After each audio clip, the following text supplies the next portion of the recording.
No dia D da vacinação contra o sarampo, postos de saúde vazios. A região já conta com 129 confirmações da doença. A história do 5º Batalhão de Taubaté pode ser conhecida em visita monitorada. Você vai saber um pouco mais do que os visitantes encontram no museu. A entrevista de sábado fala sobre a situação das represas e o uso racional da água. No esporte, a expectativa para a primeira partida decisiva da semifinal do Campeonato Paulista de Vôlei entre SESI e Taubaté. O primeiro dia dos portões abertos do DCTA, que contou com as manobras da Esquadrilha da Fumaça. E a agenda cultural para o final de semana. Siga com a gente no ar o Band Cidade deste sábado.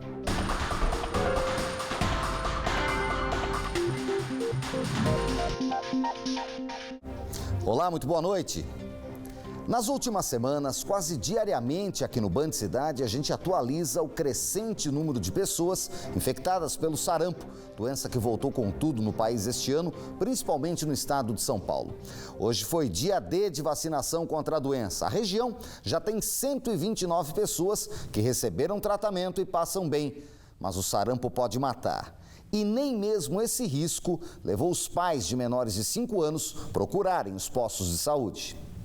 Nas primeiras horas da manhã, cadeiras vazias. A folha de anotações de crianças vacinadas refletiu o cenário na principal unidade de vacinação de Caçapava, a UBS Centro. As portas estavam abertas desde as 8 horas da manhã para receber as crianças. Na sala de vacinas, as 178 doses disponíveis, todo o material e funcionários a postos para atender a população. Mas a adesão foi baixa. Encontramos apenas o Wanderson por aqui. Ele acordou cedo para trazer a filha Giovana, de 3 anos, para atualizar a carteira de vacinação. Mas não precisou. Ela já estava em dia com as vacinas. Me preocupa, porque se ela não tiver vacinado, pode acontecer alguma coisa com ela depois, no futuro, né? Surpresa também para a coordenadora de saúde da cidade. Ela explica que a prefeitura fez campanha de divulgação para atingir o público de 5.266 crianças na faixa etária de 6 meses a menores de 5 anos. A cidade tem 22 casos da doença. O último foi registrado em um bebê de 9 meses. Todos os bloqueios vacinais foram feitos. A partir de um caso confirmado, então as unidades de saúde desse território, que a gente chama, vai até esse território demarcado pela vigilância epidemiológica e ali a gente faz um serviço de casa a casa. Então vai bater ali, vai ver se tem a criança, a faixa etária para vacinação ou adulto, e aí é realizado também a vacina. Então a gente verifica, pede a carteirinha e, necessitando, a gente faz a vacina. Aqui em Taubaté, 3 unidades básicas de saúde, como essa daqui, abriram as portas para o dia D. Nas primeiras horas da manhã, esta unidade localizada no bairro Independência, por exemplo, vacinou 22 crianças. Mas a movimentação maior foi de pessoas que vieram realmente para saber se precisava da dose. No total, 100 pessoas tiraram a dúvida. A Giovana é uma delas. Trouxe as filhas para verificar as carteirinhas. No final, quem precisava da vacina contra o sarampo era ela mesma. Eu vim no posto e trouxe os meus documentos que o hospital pediu e na realidade eu preciso tomar a segunda dose, mas aí durante a semana. Hoje é somente a vacinação para as crianças, mas é importante os adultos virem também para poder estar vendo se realmente é necessário tomar. O João Pedro também veio cedo com a mãe ao posto de saúde. Trouxe até o dinossauro para dar uma forcinha. Estava todo preparado para receber a dose. Vacina. E essa vacina, depois que você tomar, o que vai acontecer? Você vai ficar forte? Sim. Mas não precisou. Já tinha as 2 doses necessárias para a proteção contra a doença. Dá um alívio, porque querendo ou não eles choram e tudo mais, Mas eu trouxe para ter certeza que estava tudo certinho em dia. Os bebês a partir de 6 meses também receberam a chamada dose 0. Exemplo da Mariana, que estava tranquila no colo da mãe e logo foi imunizada. Taubaté tem 20 casos confirmados da doença. Nesta primeira fase da campanha, o O objetivo é imunizar 95% das quase 17 mil crianças desta faixa etária. Nesse momento a gente está em campanha numa etapa focada nas crianças de 6 meses a menores de 5 anos. Mas é importante que a população, de uma forma geral, esteja atenta à sua carteirinha. Se tem dúvida, procure uma unidade de saúde.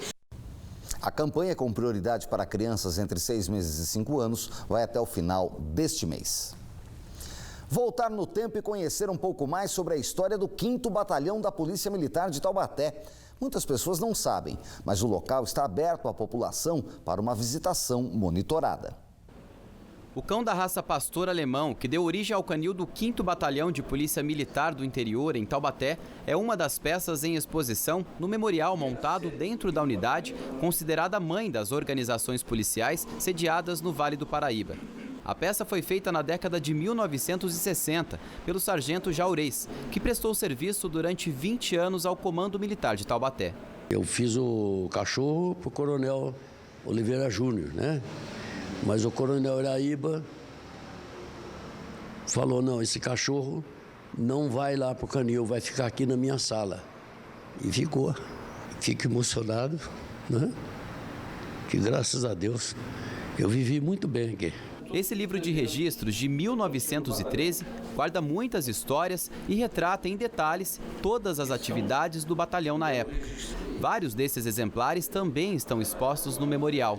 Quem contribuiu para esse registro no passado, hoje relembra com carinho da tarefa que realizou por muitos anos. Na época não tinha negócio de computador, nada disso. Era ou a máquina de escrever, que nós passávamos todas as notícias, todas as alterações, e os eventos eram de próprio punho no livro. Esses livros estão hoje guardados aí no memorial do 5º Batalhão. Entre os objetos encontramos esse capacete que foi usado por militares no confronto entre São Paulo e Minas Gerais em 1932. Já neste álbum, uma foto da visita do então governador de São Paulo, Dr. Adhemar de Barros, em 1963. A imagem do prédio que abrigou o primeiro quartel do 5º Batalhão, na Praça Doutor Monteiro, região central de Taubaté, também está guardada aqui. Ainda nas paredes, relíquias da sangrenta revolta na ilha de Anchieta, considerada a maior batalha policial do Brasil, quando quase 500 presos se rebelaram. Muitos militares do batalhão de Taubaté atuaram no combate da rebelião, que deixou 118 mortos, sendo 108 presos, 8 policiais e 2 funcionários. Números que só foram superados quase 40 anos depois, no massacre do Carandiru. Após esse cenário de horror, o presídio foi oficialmente extinto em 1955 e os detentos transferidos para Taubaté.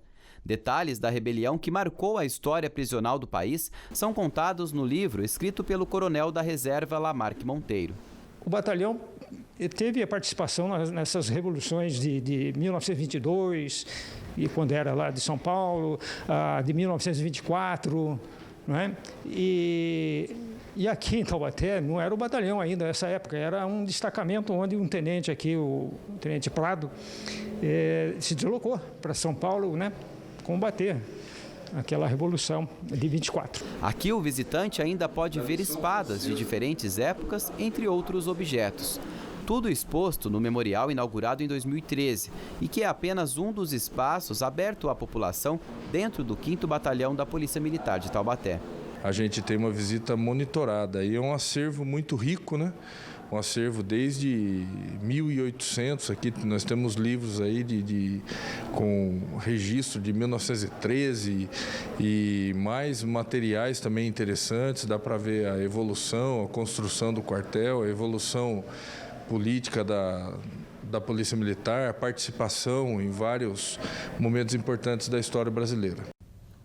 No próximo bloco do Band Cidade, a entrevista deste sábado. A gente fala sobre a situação das represas. Não saia daí. Agora faltam poucos segundos para 7 da noite.